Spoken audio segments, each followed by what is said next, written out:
اعوذ باللہ من الشیطان الرجیم، بسم اللہ الرحمن الرحیم۔ سامعین و ناظرین کرام، السلام علیکم ورحمۃ اللہ وبرکاتہ۔ خاکسار اپنے چند ایک پروگرامز کے ذریعہ مسدس حالی کے بعض حصے پیش کرنے کی کوشش کر رہا ہے۔ مسدس حالی میں قرآن مجید کی بعض آیات کی تفسیر ہے، بعض احادیث کی تشریح ہے، بعض تاریخی حقائق کا بیان ہے، اسلام کے عروج و زوال کی کہانی ہے، علامات زمانہ امام مہدی و مسیح موعود کے پورا ہونے کا اعتراف کیا گیا ہے، مسلمانوں کی بدترین ابتری کی نشاندہی کی گئی ہے۔ یہ وہ مضمون ہے جس کو اس وقت مولانا حالی کے علاوہ اور دانشوران قوم بھی اپنے اپنے رنگ میں بیان کر رہے تھے، اور اسلام کی نازک ترین حالت کے پیش نظر اللہ تعالیٰ کے حضور گریہ وزاری کر رہے تھے کہ اللہ تعالیٰ محض اپنے فضل و کرم سے امت مرحومہ کی فریاد رسی کرتے ہوئے امام مہدی مسیح موعود امام آخر الزمان کو مبعوث فرماوے، اور نہ صرف اہل اسلام بلکہ اقوام عالم موعود اقوام عالم کی منتظر تھیں۔ زمانے میں شدید اضطراب تھا اور اقوام عالم شدت سے انتظار کر رہی تھی۔ سامعین و ناظرین کرام، مسدس حالی 1296 ہجری بمطابق 1879 لکھی گئی۔ 6 برس کے بعد اس کتاب کے دوسرے دیباچہ میں لکھا گیا یہ کہ 6 برس میں جس قدر قبولیت و شہرت اس نظم کو اطراف ہندوستان میں ہوئی وہ فی الواقع تعجب انگیز ہے۔ اس تھوڑی سی مدت میں یہ نظم ملک کے اطراف و جوانب میں پھیل گئی۔ ہندوستان کے مختلف اضلاع میں اس کے 7-8 ایڈیشن اب سے پہلے شائع ہو چکے ہیں۔ بعض قومی مدرسوں میں اس کا انتخاب بچوں کو پڑھایا جاتا ہے۔ مولود شریف کی مجلسوں میں جا بجائے اس کے بند پڑے جاتے ہیں۔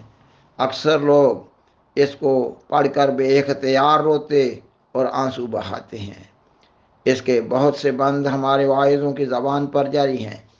کہیں کہیں قومی ناٹک میں اس کے مضمون ایکٹ کیے جاتے ہیں۔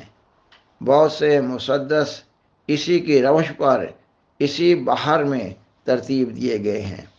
شمال مغربی اضلاع کے سرکاری مدارس میں عام قبولیت کی وجہ سے اس کو تعلیم میں داخل کر دیا گیا ہے۔ یہ اور اسی قسم کی اور بہت سی باتیں ایسی ہیں جن سے معلوم ہوتا ہے کہ قوم نے اس کی طرف کافی توجہ کی ہے۔ سامعین و ناظرین کرام، کتاب مسدس حالی کے دیباچہ میں سے چند ایک فکرے پیش کیے گئے ہیں۔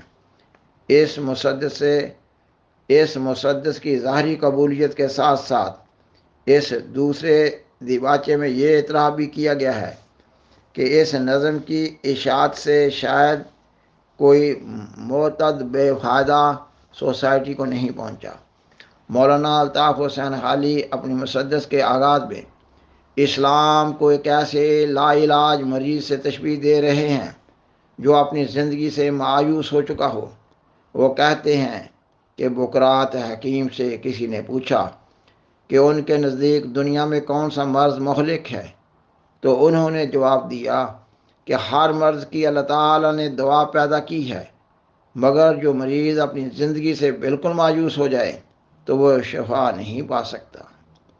وہ کہتے ہیں کہ یہی حال اب مسلمان قوم کا ہے، یعنی مسلمان قوم انتہائی مایوسی کا شکار ہو چکی ہے۔ اب خاکسار اس مضمون پر مولانا الطاف حسین حالی کے بعد اشعار پیش کر رہا ہے۔ وہ کہتے ہیں، کسی نے یہ بقرات سے جا کے پوچھا، مرض تیرے نزدیک مہلک ہیں کیا کیا؟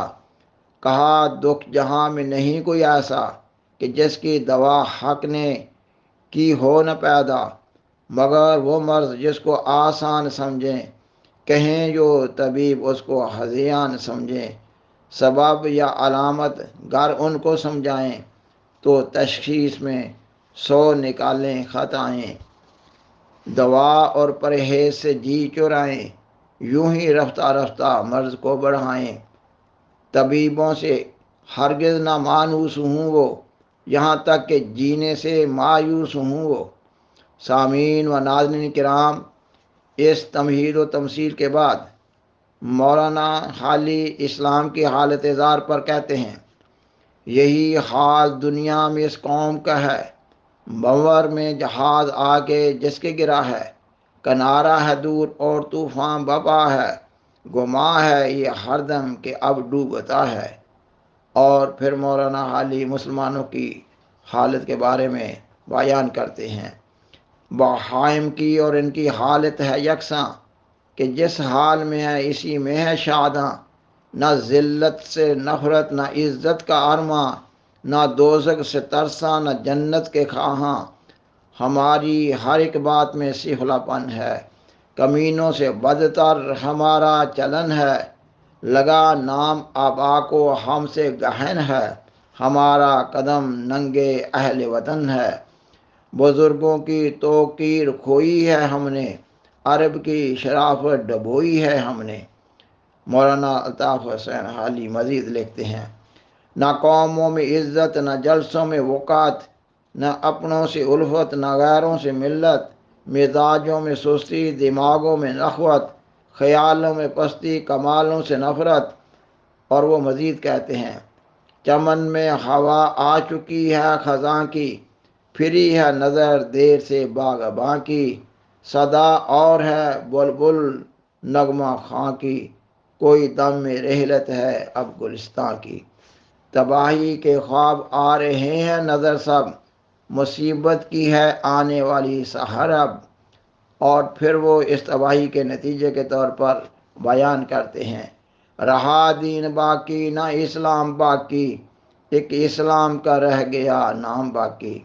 سامعین و ناظرین کرام، جب یہ کہا جا رہا تھا چمن میں ہوا آ چکی ہے خزاں کی، پھری ہے نظر دیر سے باغباں کی، صدا اور ہے بلبل نغمہ خاں کی، کوئی دم میں رحلت ہے اب گلستاں کی۔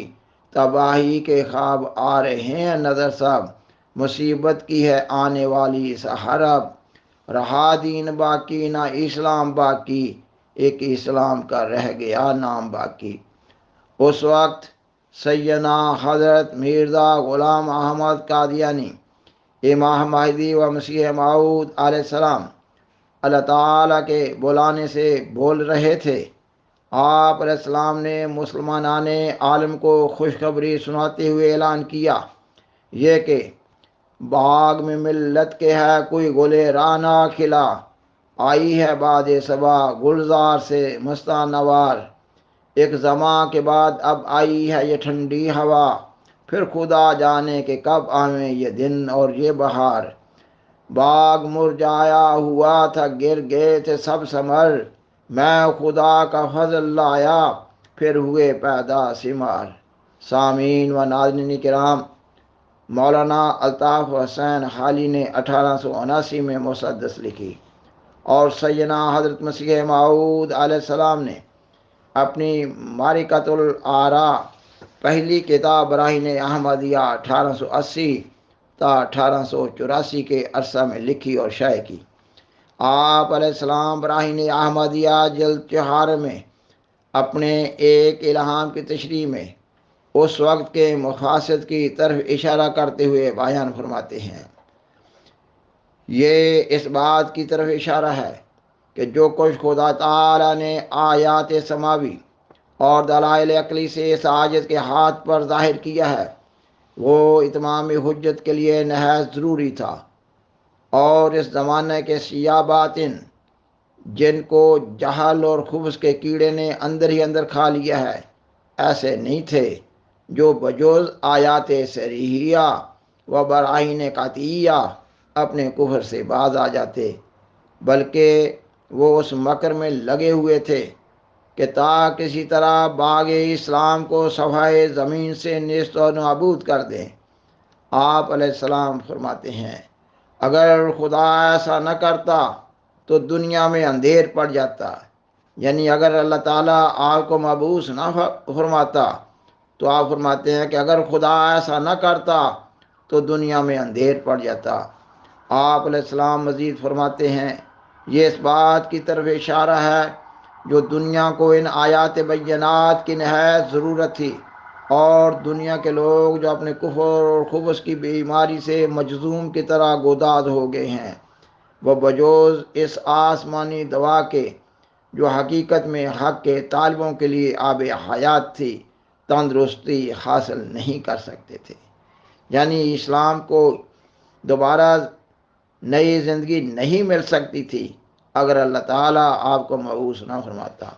سامعین و ناظرین کرام، یہ مضمون ابھی جاری ہے۔ بالآخر درخواست ہے کہ اس پروگرام کو اپنے زیر تبلیغ دوستوں اور فیملی ممبر سے شیئر کریں، اور عذرہ کرم اس چینل کو سبسکرائب کریں۔ جزاکم اللہ تعالی احسن الجزا۔ شکریہ۔